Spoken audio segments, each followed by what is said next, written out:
Assalamualaikum warahmatullahi wabarakatuh.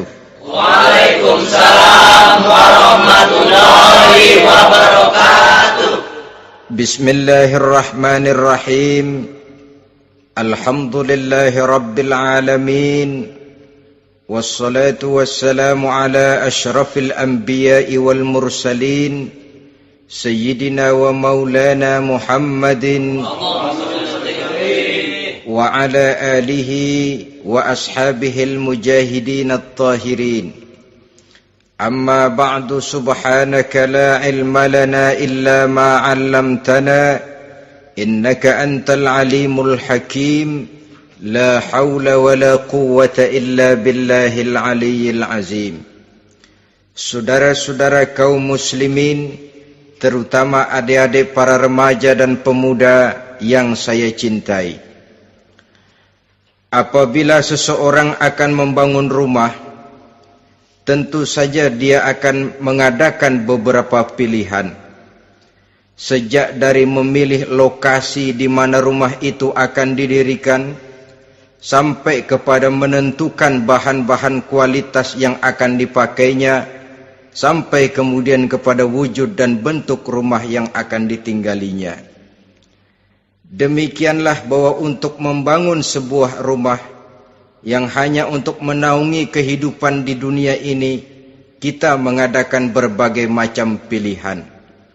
Apalagi kalau kita akan membangun sebuah rumah tangga yang kita harapkan tidak hanya akan menaungi kehidupan di dunia ini, tidak hanya untuk kepentingan kita saja, tetapi juga untuk kepentingan anak cucu kita di belakang hari, termasuk sampai kepada hari akhirat nanti. Oleh karena itu, pada pertemuan kali ini, saya hanya ingin khusus berbicara kepada adik-adik remaja dan para pemuda, bagaimana sebaiknya memilih jodoh menurut ajaran agama Islam.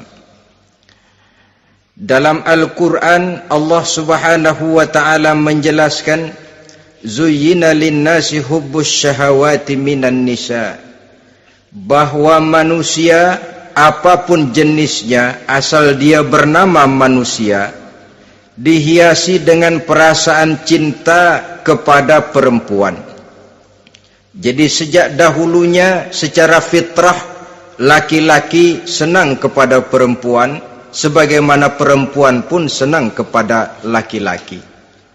Dihiasi rasa cinta ini dalam kehidupan manusia.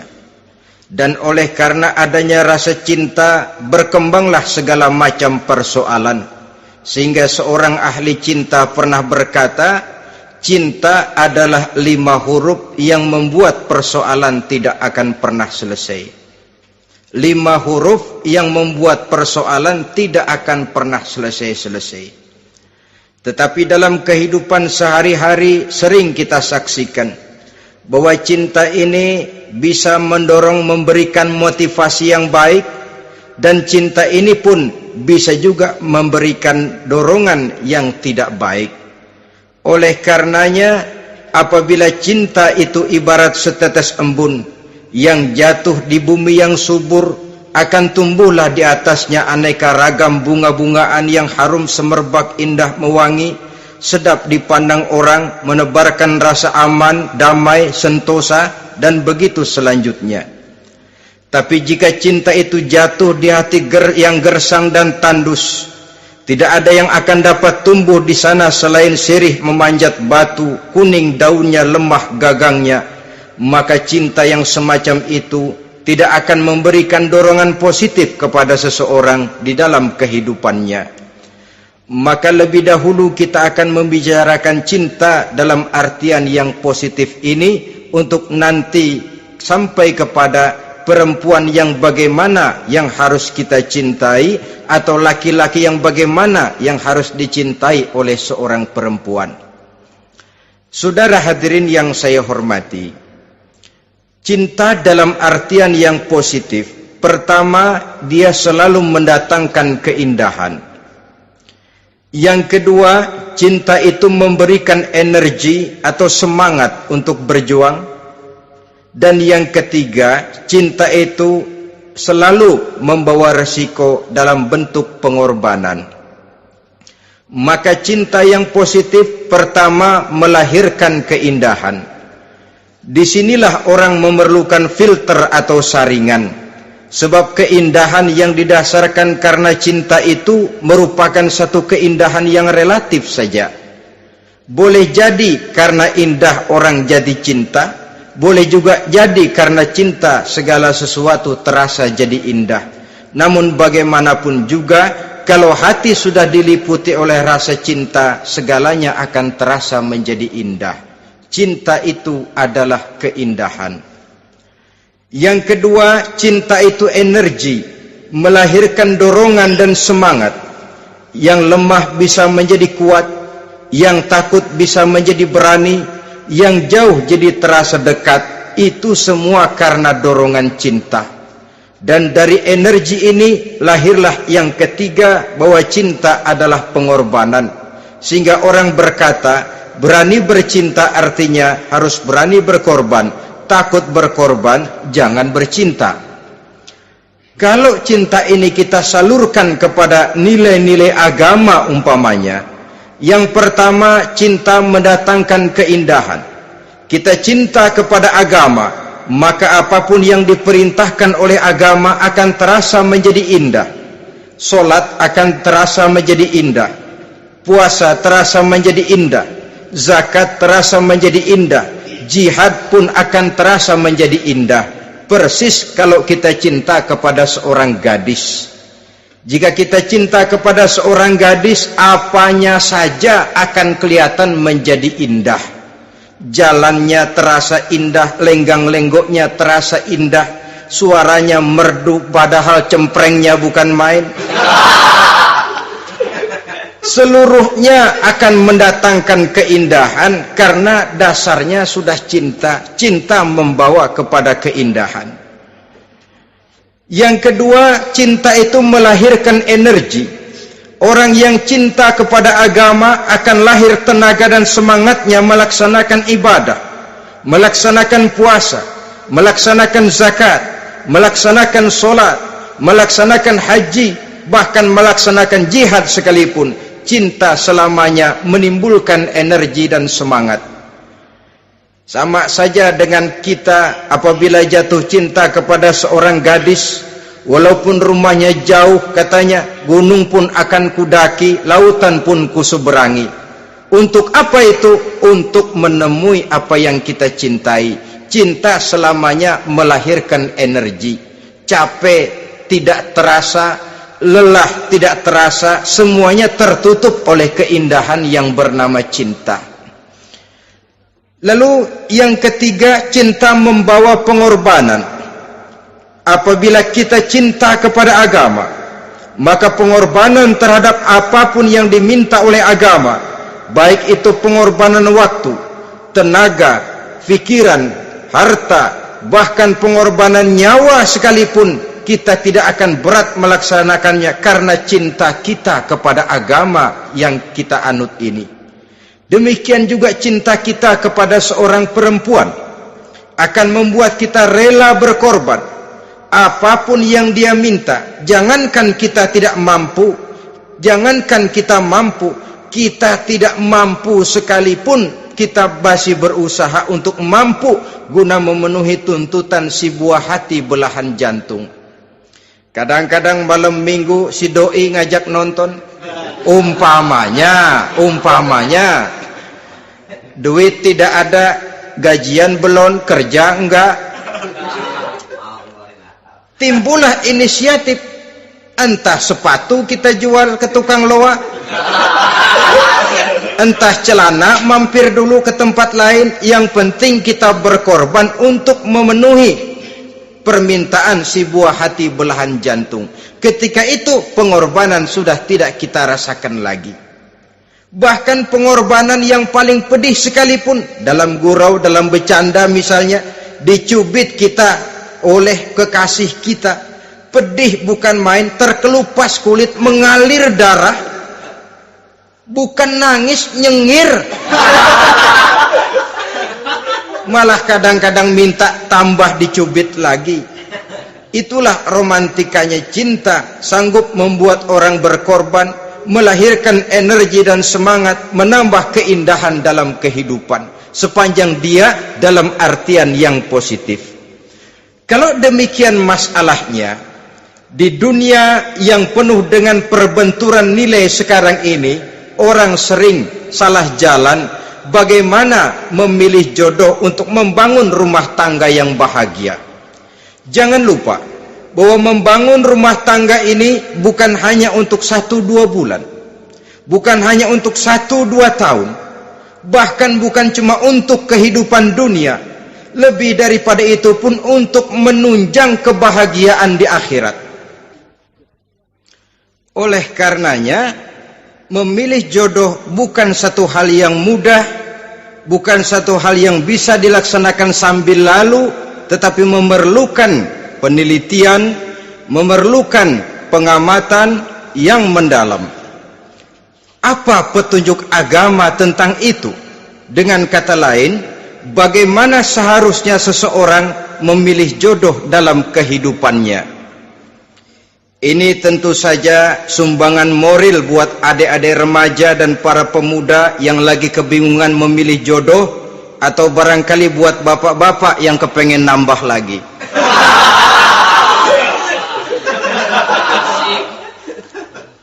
Mohon maaf kepada ibu-ibu, saya tidak menganjurkan, cuma ngajarin. Yang pertama, menurut Nabi, nikahilah perempuan itu karena rupanya, karena hartanya, karena keturunannya, dan karena agamanya. Ada 4 motif utama di sini. Pertama, memilih jodoh, lihatlah rupanya. Lagian siapa yang kepengen dapat jodoh rupanya nggak karu-karuan? Cari rupa yang cantik, indah, dan menawan. Namun jangan lupa, saya katakan di zaman di mana sering terjadi benturan nilai seperti sekarang ini, orang sulit untuk mendapatkan keaslian. Di mana teknologi sudah sedemikian canggih, di mana ilmu kedokteran sudah sedemikian maju, maka berbagai macam rupa bisa dibentuk dengan apa yang dinamakan operasi plastik misalnya. Yang pesek bisa dibikin mancung, kuping yang kelebaran bisa dibikin sedang, pipi yang kembung sebelah bisa dibikin rata, janggut yang tidak menarik bisa dibikin bak lebah bergantung katanya. Oleh karena itu, kalau pilihan hanya tertuju kepada rupa yang cantik saja semata-mata, kita sudah melakukan satu kesalahan yang sangat besar. Sebab apa? Diperingatkan oleh Nabi melalui hadis Ibnu Majah, Bazar dan Baihaqi dari Ibnu Umar. Janganlah kamu kawini seorang perempuan karena kecantikannya, sebab kecantikan boleh jadi akan mencelakakan. Jangan juga kamu kawini perempuan karena hartanya, sebab kekayaan biasanya akan mendatangkan kesombongan. Tetapi kawinilah karena agama dan akhlaknya, karena itulah yang akan membawa kepada kebahagiaan. Saudara-saudara kaum muslimin, terutama adik-adik remaja dan para pemuda, dikala usia puber, apalagi mata baru terbuka, awal balik namanya, remaja sering kehilangan filter. Pokoknya asal ngelihat rupa yang sudah lemot, denok, geboy, pikiran pun hanyut, malam terkenang, siang terbayang, tidur tak nyenyak, makan tak enak katanya, selalu terbayang wajah si doi. Dikala itu orang kehilangan pertimbangan bahwa rupa yang cantik kadang-kadang sering menipu. Diriwayatkan oleh Imam Ibnu Abbas, satu hari ketika sedang kumpul dengan para sahabat, lewatlah orang dengan potongan potongan orang kaya. Kelihatan kan, orang kaya sama orang miskin jalannya aja lain kan? Jalannya saja, jangan gaya hidupnya, jalannya saja lain. Liwat dia, Rasul bertanya kepada seorang sahabat, menurut pendapatmu bagaimana orang yang lewat itu? Kata sahabat, yang lewat ini ya Rasul, kalau dia meminang perempuan pasti diterima. Kalau dia menolong orang pasti berhasil. Kalau dia ngomong pasti didengerin. Kenapa? Orang kaya. Orang kaya ya Rasul. Kalau dia minang, perempuan mana yang kagak bisa menerima kalau dipinang oleh orang kaya? Biar mukanya udah belipet kayak dompet tanggung bulan. Kalau memang duitnya banyak, nggak kelihatan tuh muka yang belipet, yang kelihatan duit. Kalau dia nolong orang, pasti berhasil apa yang dia tolong itu. Kalau dia ngomong, pasti didengerin orang, walaupun omongannya biasa-biasa saja. Kenapa? Orang lihat penampilannya. Sudah, ketika orang itu lewat, beberapa lama kemudian lewat lagi seseorang yang kelihatannya miskin. Rasul tanya lagi, kalau orang ini, bagaimana pendapat kamu? Wah, potongan begini sih Rasul. Kalau dia minang, orang tolak. Siapa yang mau kawin sama kere begini? Kalau dia nolong orang, pasti nggak berhasil. Kalau dia ngomong, kagak bakalan ada yang mau dengerin. Siapa yang mau dengerin orang susah ngomong? Setelah orang itu lewat, apa kata Rasul? Orang yang terakhir, yang lewat ini, yang barusan lewat, jauh lebih baik dari yang pertama yang lewat tadi. Jauh lebih baik. Maksud dari ucapan ini, Rasul sebenarnya mendidik para sahabat jangan tertipu oleh penampilan. Sebab penampilan tidak selamanya mencerminkan keaslian. Apalagi di zaman sekarang, salon di mana-mana bejibun. Alis mata bisa dibikin, pipi bisa dicat. Yang pinggir kuning, yang tengah merah, di sebelah merah ada yang kehitam-hitaman, persis orang kepentok tiang listrik.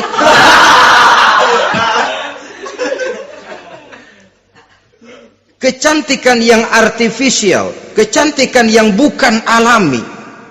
Karena itu silakan saja cari yang cantik, tapi jangan terpaku sampai di situ.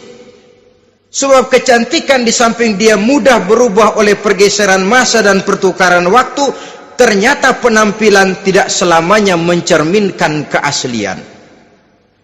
Lain hari seorang sahabat pernah mengadu, "Ya Rasul, ada apa? Inna imraati la turaddu yadul lamis." Ya Rasul, istri saya tidak pernah menolak tangan orang laki yang menjamahnya, mengajak salaman kepadanya.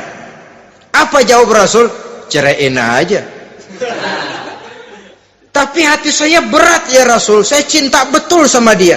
Ya kalau hatimu berat, jaga dia baik-baik. Nah, dari riwayat ringkas ini kita ambil satu perbandingan. Memang punya istri berwajah cantik itu kadang-kadang si malakama kalau imannya tidak kuat. Si malakama. Kita diemin aja, binal, makan hati, nggak aman, nggak tentram. Jangan-jangan saya berangkat ke kantor, dia ngompreng. Buah si malakama, seperti orang tadi, ya Rasul. Istri saya kelihatannya sebenarnya tidak negatif maksudnya ini, cuma bersalaman, tapi terlalu ngobrol. La turaddu yadul lamis, tidak pernah menolak orang yang ngajak salaman. Ya sekedar salaman. Tapi kan awalnya dari salaman. Kalau sudah salaman kan strum bisa ngederdet dari tangan situ. Kata Rasul sederhana saja. Ya kalau memang begitu ceraiin. Saya nggak kuat Rasul, saya cinta betul sama dia.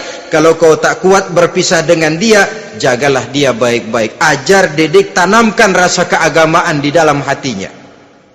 Saudara-saudara kaum muslimin, jadi rupa yang cantik tanpa didasari oleh nilai-nilai agama akan membuat seorang suami di rumah tangganya seperti si malakama.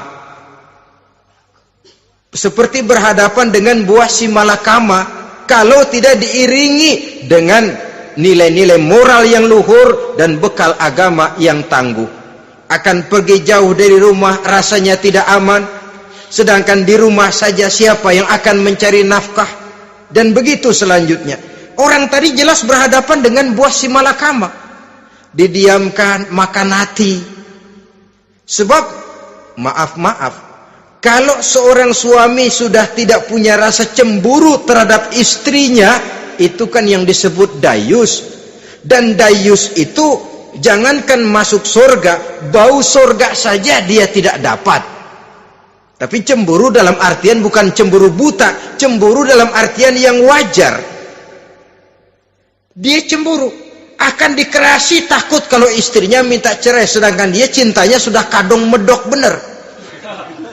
Si malakama jadinya. Nah, ini juga satu riwayat yang memberikan gambaran kepada kita pilihan. Silakan cari rupa yang cantik saja, cari yang cantik. Tapi kalau itu dijadikan motif utama tanpa dasar-dasar agama, saya khawatir nanti rumah tangga kita akan berhadapan dengan buah si malakama. Jadi adik-adik remaja, usaha, ikhtiar, cari yang cantik, yang kira-kira nggak membosenin, supaya kita betah tinggal di rumah, supaya kita merasa ada tempat berbagi rasa, ada tempat kita bernaung. Sebab kalau nyari bini sebini-bininya mah, ya jodoh di tangan Tuhan, kagak usah nyari juga ntar datang diri umpamanya. Iya, kalau yang datang peot. Orang harus berusaha, walaupun pada akhirnya jodoh toh memang ditentukan Allah. Kan 3 hal yang kita tidak bisa menentukan itu katanya. Maut, rezeki, jodoh. Itu yang masuk mysterious problem. Problem yang misterius. Maut, misterius. Kapan kita mati, kita sendiri tidak tahu. Tahun depan, 50 tahun lagi, 100 tahun lagi, tidak pernah seorang pun diberitahu. Tapi yang pasti dia bakal datang. Kapan dan di mananya, kita tidak tahu. Bisa di rumah, bisa di masjid, ya alhamdulillah. Bisa di majelis taklim, syukur. Bisa di medan perang membela agama, bagus. Pasti dia akan datang. Maut, mysterious problem, sesuatu yang kita tidak tahu kapan datangnya. Rezeki gitu juga, sehingga orang sering bilang rezeki katanya kayak bayangan. Kita uber-uber dia lari, kita diam dia mah diam. Setengah mati kita uber-uber, emang ukuran segitu aja. Begitu kita nggak ngapa-ngapain, datang yang bawain rezeki. Namanya rezeki itu mysterious problem. Kadang-kadang ngobek, sungsang, sumbul, udah segala tanah orang kita ukur-ukurin. Udah segala ngomong sudah nggak ada yang luh, tuh sudah buta. Tapi memang bayangan, kalau belum rezeki ya belum. Kadang-kadang nyari kode sampai tidur di kuburan, belepotan tanah kuburan loh. Yang aneh lagi kadang-kadang orang gila ditanyain. Allahu Akbar, ini kode-kode zaman sekarang ini. Sampai orang waras nanyain orang gila, itu gimana itu? Ini sudah efek yang betul-betul negatif. Sudah jelas orang gila kok ditanya. Apa kira-kira yang nanya nggak lebih gila dari yang gila itu?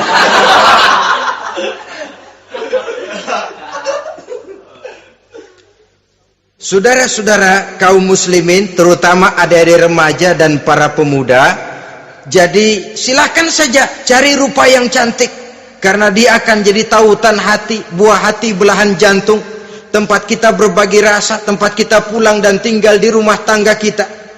Tapi hendaknya kecantikan rupa itu diiringi juga dengan kecantikan budi. Karena itu cari rupa yang cantik. Ini pilihan utama. Yang kedua, kata Nabi, harta, cari yang kaya. Tetapi jangan lupa, jangan dijadikan pilihan utama, karena kekayaan sering mendatangkan kesombongan. Apalagi kalau seorang pemuda mendapat istri orang kaya, hidupnya dimodali oleh istrinya, maka biasanya wibawanya sebagai seorang suami akan hilang. Akhirnya komando di tangan istri. Dikala itulah suami tidak lebih daripada prajurit yang taat kepada komando istrinya. Padahal menurut konsep Quran, ar-rijalu qawwamuna 'alan nisa, laki-laki diciptakan sebagai pembimbing bagi perempuan. Kalau nanti suatu saat terjadi benturan, sedangkan modal diberikan oleh istri, terjadilah pengungkitan. Kata istrinya apa? Lu jangan bertingkah, lu kan kawin sama gue, modal lu kolor doang.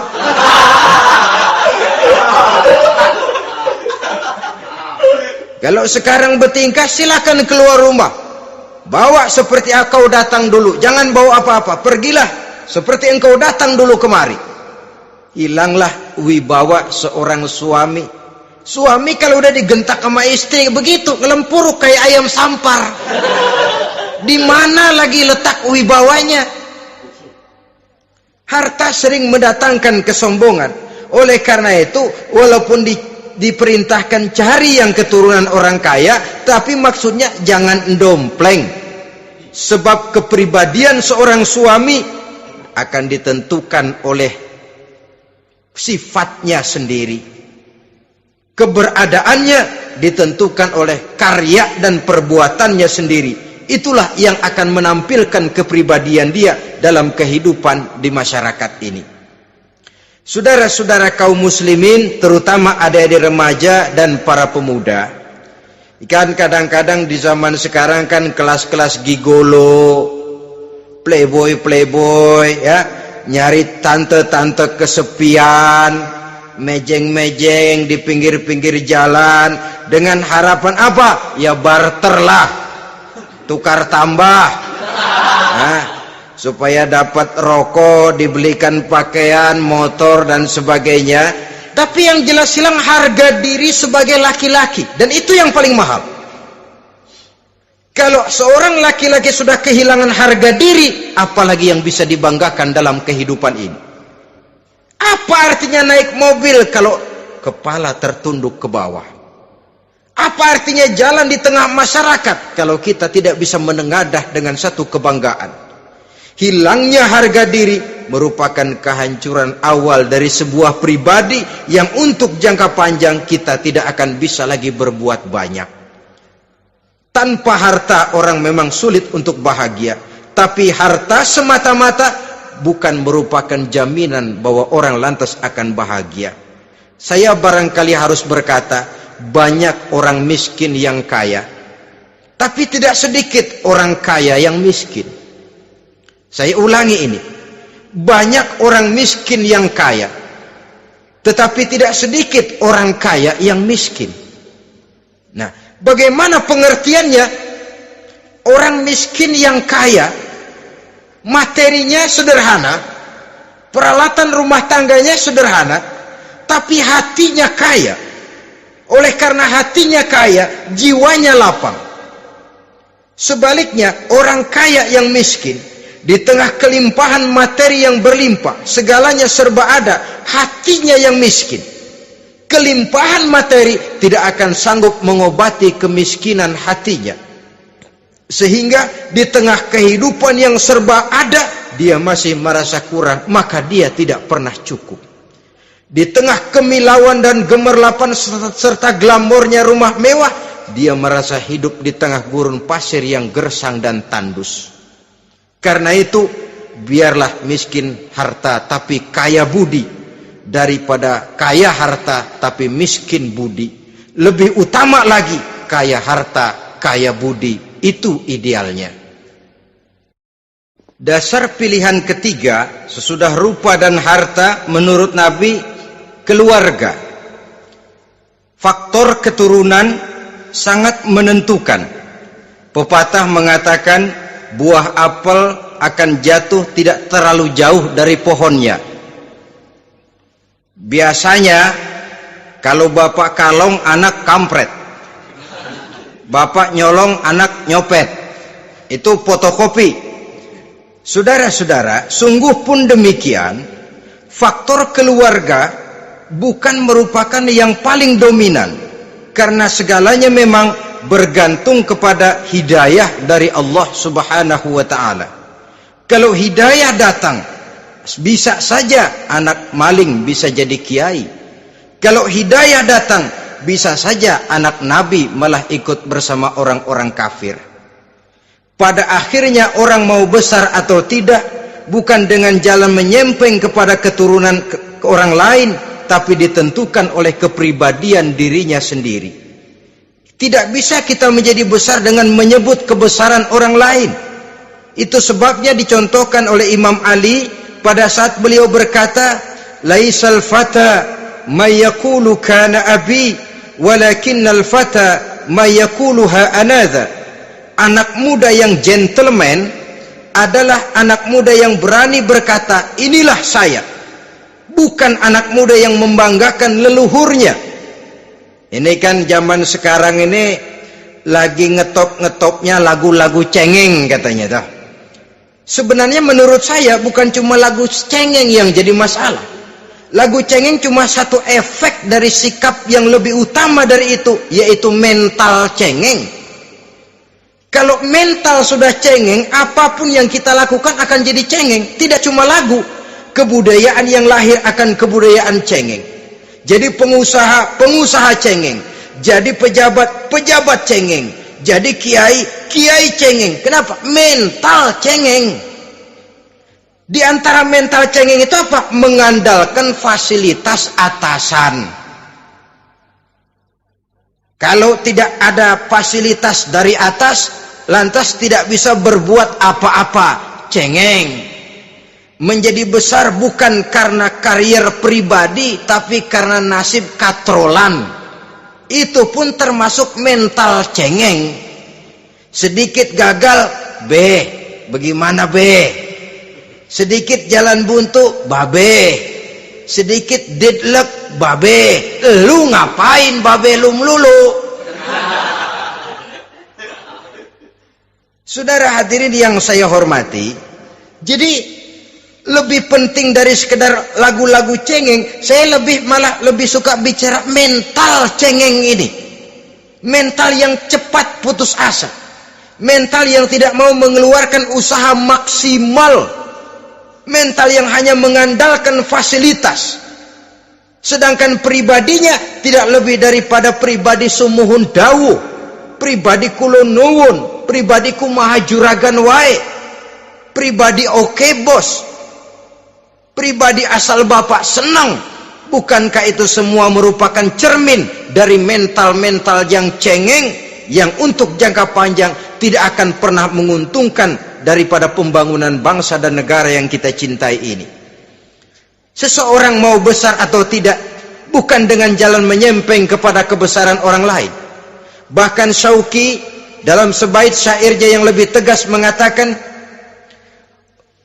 wa syarrun nasi zu khumulin iza fakhartahum zakarul jaduda wa syarrun nasi wa khairun nasi zu syarafin qadimin aqama li nafsihi syarafan jadida.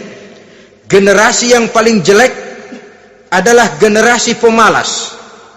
Kalau kelihatan orang lain lebih hebat dari dia, disebut-sebutnya kebesaran nenek moyangnya. Dia sendiri nggak punya prestasi apa-apa. Kerjanya cuma ngandeli kerjanya cuma menggelayuti fasilitas orang tuanya. Tanpa itu dia tidak akan punya nilai dan harga sama sekali. Ini generasi paling jelek. Kalau orang lain kelihatan lebih hebat, dia sebut nenek moyangnya. Lo sih belum apa-apa, lo baru kopral lo. Engkong gua no, komandan Hansip. Engkongnya yang disebutin. Dia sendiri tidak punya prestasi apa-apa. Jadi silahkan saja cari gadis dari keturunan keluarga yang baik-baik, tapi jangan jadikan tendensi utama, jangan dengan niat untuk menyempeng kepada kebesarannya, tapi paling tidak dengan niat agar mudah-mudahan dari benih yang baik ini akan lahir keturunan-keturunan yang baik pada akhirnya nanti. Itu yang kita harapkan. Bukan lalu dengan pertimbangan, weh, mertua gue bos nih, kali aja begitu gue kawin aja mampus. Ini semua warisan kan jatuh kemari semua. Kalau itu niatnya sudah jelas salah. Kita mencari perempuan dengan keturunan-keturunan yang baik dengan berharap agar anak-anak kita nanti yang akan merupakan benih cucunya akan melahirkan kebaikan-kebaikan seperti leluhurnya dulu. Saudara, pilihan yang keempat kata Nabi, agama. Ini yang paling inti. Kenapa? Agama itu motivasinya moral. Di sini segalanya ditentukan. Rupa yang baik, harta yang banyak, keluarga yang luhur. Kalau sudah dilandasi oleh agama yang rapuh, bahkan tidak beragama sama sekali, ketiga hal di atas tadi hanya akan mendatangkan malapetaka. Sekarang kan kita tertipu oleh penampilan, padahal penampilan belum tentu kenyataan. Di jalan-jalan kita akan lebih terpesona melihat gadis pakai miniskirt di atas lutut ketimbang kita melihat gadis-gadis yang pakai jilbab. Kalau sudah pakai jilbab keliwat, yang usil banyak banget, bau sorga nih. Bau sorga katanya. Tapi kalau sudah yang pakai miniskirt itu yang lewat, itu dari ujung ke ujung mata kagak mau kedip, laler nemplok di mata kagak dirasain. Kita terpesona oleh penampilan zahir, padahal penampilan belum tentu memantulkan hal yang sebenarnya. Tapi memang itulah watak manusia. Watak manusia, saya katakan manusia tanpa kecuali. Tetapi bergantung kepada pemikiran jangka pendek atau jangka panjang. Kalau jangka panjang yang kita pikirkan, ya tentu kita tidak akan mudah terpesona oleh hal yang zahir. Sampai-sampai Quran sendiri mengatakan budak yang hitam legam tapi beriman itu lebih baik daripada orang-orang musyrik walaupun cantik, denok, lemot, geboy. Ada lagi nggak bahasa yang lebih dari itu?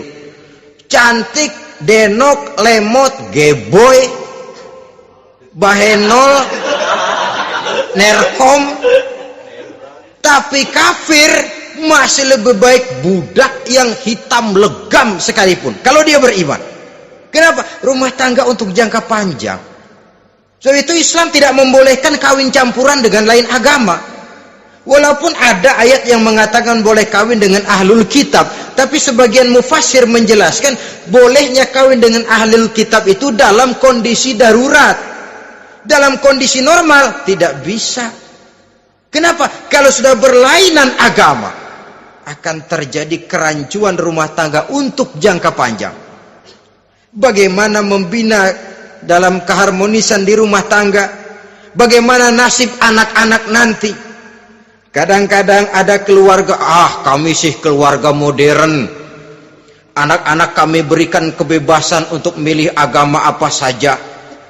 Bapaknya Islam, istrinya Kristen, anaknya ada yang Hindu, Buddha. Bagus nih, keluarga pecel namanya. Bagaimana keluarga modern bisa seperti itu? Padahal seorang suami bertanggung jawab di hadapan Allah. Dia akan ditanya tentang istrinya. Dia akan dimintakan pertanggungan jawab tentang anak-anaknya. Kalau istri kita berlainan agama, mungkin terjadi pengkaplingan. Pokoknya kalau anak perempuan ikut ibu, anak laki ikut bapak. Administrasi dunia bisa begitu, tapi akhirat pertanggungan jawab di hadapan Allah. Bisakah kita? Sorry aja Tuhan, emang janjinya begini. Saudara hadirin yang saya hormati, oleh karena itu budak legam hitam kalau beriman masih lebih baik daripada orang-orang yang tidak beriman walaupun cantik dan mempesona. Kenapa? Ini faktor agama. Ya buat 1-2 bulan bisa terwujud rumah tangga yang tentram. 2-3 tahun mungkin masih bisa bertahan, tapi sampai kapan? Sampai kapan itu akan terwujud? Pada akhirnya akan muncullah dilema yang akan sulit buat diatasi. Oleh karenanya motif agama dijadikan stres oleh Nabi. Fasfar bizatiddin taribat yadak. Pilih agama sebagai titik sentral, sebagai pilihan utama.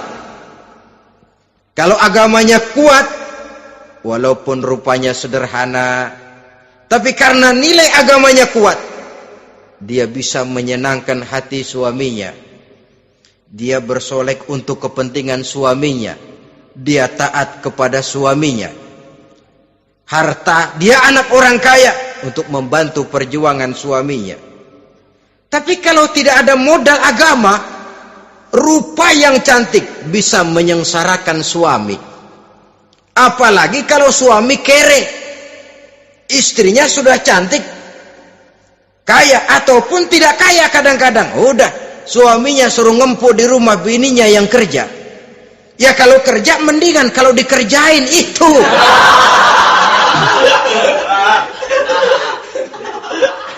Itu yang repot. Saudara hadirin yang saya hormati, dan ini bukan 1-2 kasus. Alangkah malangnya kalau sudah terkena hal seperti itu. Akhirnya seperti pengaduan sahabat kepada Rasul tadi. Mau diceraiin, cinta saya udah medok benar Rasul. Enggak diceraiin, hati saya ngebet, pegel. Si malakama akhirnya. Jadi oleh karenanya agama. Kalau dia cantik, walaupun miskin, agamanya kuat, dia bisa memelihara kehormatan diri. Dia kaya, agamanya kuat, hartanya disalurkan di jalan Allah. Karena itu agama jadikan pilihan utama. Dan ukuran agama itu bukan cuma jilbab loh. Ya kadang-kadang ada juga yang jilbabnya nggak pernah lepas, tapi kadang-kadang akhlaknya lebih binal dari yang kribo. Ada cuma sekedar kamuflase saja, itu pun penampilan, sekedar penampilan saja. Cuma dari segi aurat ya memang lebih baik dan lebih utama, dan saya kira lebih mengundang penasaran toh. Duren kalau udah dibuka kan kelihatan isinya, emang udah begitu, udah. Tapi kalau masih rapat, itu yang rasanya kita pengen buka. Timbul tantangan, gue pengen tahu isinya. Rasanya juga begitu. Sama saja dengan baju, kalau dibungkus rapat di plastik, ditaruh di etalase, adanya di toko serba ada, tahu kita barang mahal nih. Biar punya duit, kita mau nawar ragu-ragu, takut nggak cukup. Tapi kalau barang sudah dibuka di jalanan, diobral di pinggir jalan, murahan, 1.003 masih dicampur odol.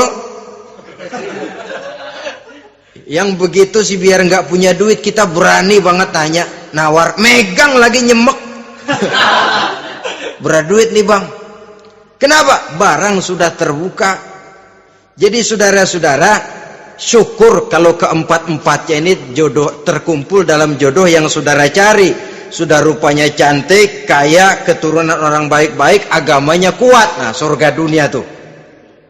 Yang begitu cari. Kalau ada yang begitu, saya juga mau nambahin satu lagi.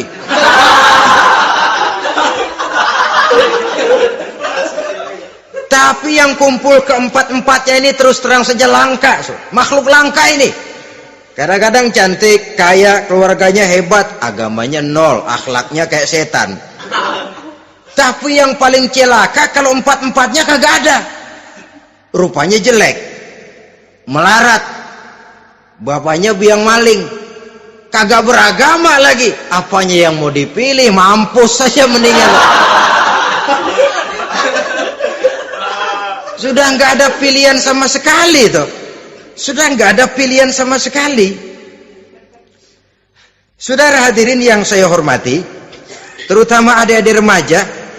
Nah, lalu apa motivasi agama dalam pembinaan ini apa?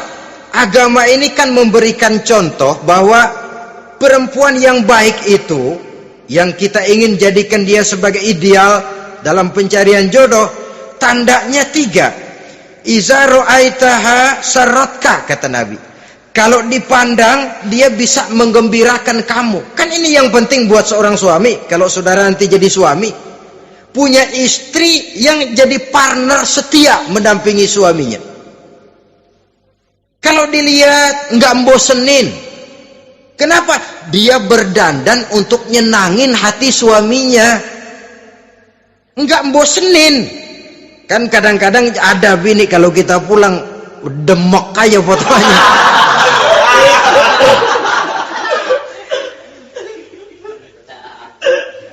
Ini yang bikin suami nggak betah di rumah ini kan yang begini. Adapun perempuan yang beragama, apabila dipandang oleh suaminya, dia pandai menyenangkan hati suaminya. Andai kata suaminya dalam kesulitan, dia tidak menambah beban kesulitan. Paling tidak dia bisa memberikan satu bantuan moral.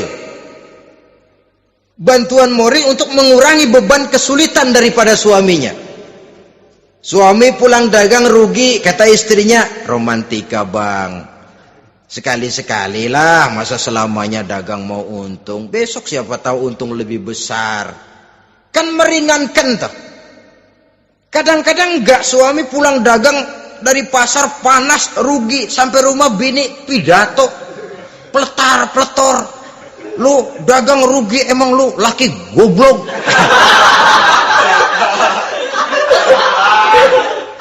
Sudahlah di pasar rugi, di rumah digoblok-goblokin. Ini nanti kena penyakit broken home yang begini ini. Padahal kesuksesan di kantor, kesuksesan di pasar, kesuksesan di medan tugas selalu dimulai dari kesuksesan dan ketenangan dari rumah tangga.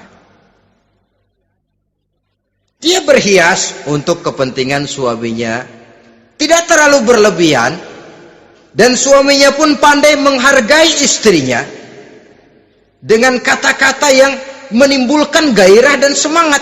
Melihat istrinya bersorak, kamu makin cantik saja. Jangan juga kadang-kadang suami ketus, ngelihat pulang kantor, lihat suaminya, istrinya dandan rapi, tumben lu mau bekasin apa? Mau bekasin katanya.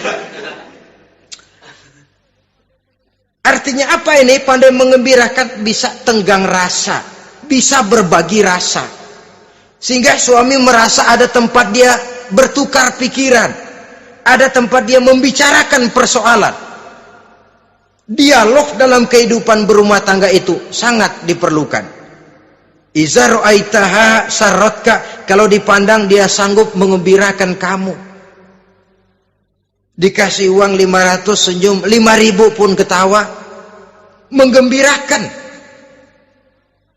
Dia bisa taruh kata hatinya kesel, tapi mulutnya senyum. Nah ini yang sulit ini. Senyum tapi kesel, kesel tapi senyum. Kadang-kadang istri itu kan kalau sudah kesel, suami pulang nggak bisa dia menyembunyikan kekesalannya. Dari jauh suami sudah lihat ini yang nyambut, ini bemo ini. Udah monyong serem. Saudara hadirin yang saya hormati, yang kedua, bila diperintah dia taat. Ini pengaruh agama. Sehingga Nabi mengatakan, "Lau amartu li ahadin ayyasjuda ila ghairiha, la amartul mar'ata litasjuda ila zawjiha likibari haqqihi 'alaiha." Andai kata saja boleh aku memerintahkan manusia untuk sujud kepada sesama manusia, pastilah aku perintahkan perempuan untuk sujud kepada suaminya. Kenapa? Karena besar hak suaminya kepada dirinya. Untung sujud kepada manusia tidak boleh. Andai kata boleh, perempuan disuruh sujud sama suaminya. Ini tidak perlu sampai sujud, cium tangan saja minta ridho suami. Kadang-kadang perempuan sekarang berat, paling banter setahun sekali lebaran doang. Laki pulang sembahyang tubruk, cium tangan minta redo, nangis segala macam. 3 hari habis lebaran beras habis, monyong aja lagi.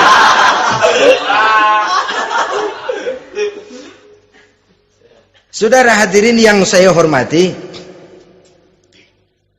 yang ketiga, akibat pengaruh agama, dia sanggup memelihara kehormatan diri dan sanggup menjaga harta suaminya. Memelihara kehormatan diri baik pada saat suaminya di rumah atau pada saat suaminya tidak ada di rumah. Satu riwayat, seorang sahabat akan pergi perang jihad di fi sabilillah. Ketika mau berangkat dia bilang kepada istrinya, Saya mau berangkat perang. Kalau saya belum pulang, kamu jangan keluar rumah. Baik bang. Pergi istrinya, pergi suaminya jihad. 1 minggu, 2 minggu berlalu, belum juga pulang. Satu hari datang utusan dari rumah orang tua si istri ini. Assalamualaikum bu. Waalaikumsalam. Ada apa? Ada berita kurang enak bu. Orang tua ibu sakit parah. Mohon tolong ditengokin. Apa kata si istri? Maaf saja, suami saya belum pulang dari medan perang. Saya belum dapat izin keluar rumah kalau dia belum pulang. Tolong sampaikan maaf saya kepada orang tuanya. Pulanglah utusan tadi. Besok balik lagi. Bu, ada apa? Udah Senin Kemis. Napasnya sudah sampai tenggorokan. Tolong tengokin buat terakhir kalinya bu. Suami saya belum pulang. Dia pesan kalau dia belum pulang saya jangan keluar rumah. Saya nggak bisa tengokin orang tua saya. Salam maaf saja. Pulang utusan itu. Besok balik lagi. Bagaimana? Sudah meninggal bu. Mau dikubur. Tengokinlah buat terakhir kalinya. Suami saya belum pulang. Saya belum berani keluar rumah kalau suami saya belum pulang. Itu janji saya sama suami saya. Pulanglah utusan ini ngadu kepada Rasulullah sallallahu alaihi wasallam. Ya Rasul, ini perempuan kelewatan benar. Dari orang tuanya sakit sampai sekarat, sampai mati, sampai dikuburin dia nggak nengokin. Memangnya kenapa? Suaminya katanya pergi jihad dan suaminya tidak mengizinkan dia keluar rumah kalau si suami belum pulang. Apa jawab Rasul? Marahkah beliau? Tidak, beliau senyum. Apa katanya? Dosa orang tua yang meninggal ini telah diampuni oleh Allah karena dia punya anak perempuan yang begitu taat kepada suaminya. Allahu Akbar. Dosa orang tua yang sudah meninggal itu diampuni oleh Allah karena dia punya anak perempuan yang begitu taat kepada suaminya. Ketaatannya kepada suaminya menyebabkan dosa orang tuanya diampuni oleh Allah Subhanahu wa taala. Suami pergi jihad, orang tua sakit keras, tidak berani dia keluar rumah. Itu tandanya bisa menjaga kehormatan diri. Kalaupun satu saat suaminya manggil, bu tolong ambilin uang di dompet, dompetnya dibawa, bang ambil saja sendirilah, nanti salah ambil lagi saya. Kadang-kadang enggak, suaminya pergi mandi, dompet berantakan. Saudara hadirin yang saya hormati, ini motivasi agama. Jadi kecantikan zahir yang diimbangi dengan kecantikan batin oleh karena pengaruh agama tadi.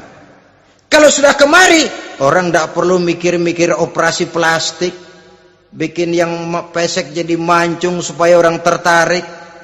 Bikin belakang yang kurus jadi menarik. Tidak. Orang tidak perlu lagi pakai susuk-susukan, dipasang di bibir supaya kalau senyum orang gempor, supaya kalau ngomong orang percaya, dipakai di kuping supaya macam-macam. Tidak perlu lagi pakai jompa-jampe, pelet-peletan supaya kalau diludahin orang ngikut. Nggak perlu lagi. Kenapa? Cinta itu nature, sesuatu yang alamiah, yang tidak bisa dipaksakan. Dia kudrati, karunia dari Allah. Tidak bisa cinta dipaksakan. Kalaupun bisa, dengan ilmu pelet, oh saudara bisa membuat orang jatuh cinta, ya 2-3 hari, 4-50 hari. Kesananya, apa yang akan terjadi? Kelanggengan tidak akan pernah terwujudkan. Kenapa? Keterpaksaan yang akan timbul. Dalam kondisi semacam itu, rumah tangga tidak akan mengalami ketenangan dan ketentraman. Jadi biarkan cinta berjalan secara alamiah, karena dia memang alamiah. Saudara-saudara, nah sekarang kalau sudah ketemu nih, yang 4 tadi, rupa cantik, keturunan boleh, kaya lumayan, agama kuat. Apa yang harus kita cari? Apa yang harus kita lakukan? Apa pakai pepatah anak sekarang? Aku lihat, aku pikat, aku dapat, aku sikat, aku minggat. bangsat.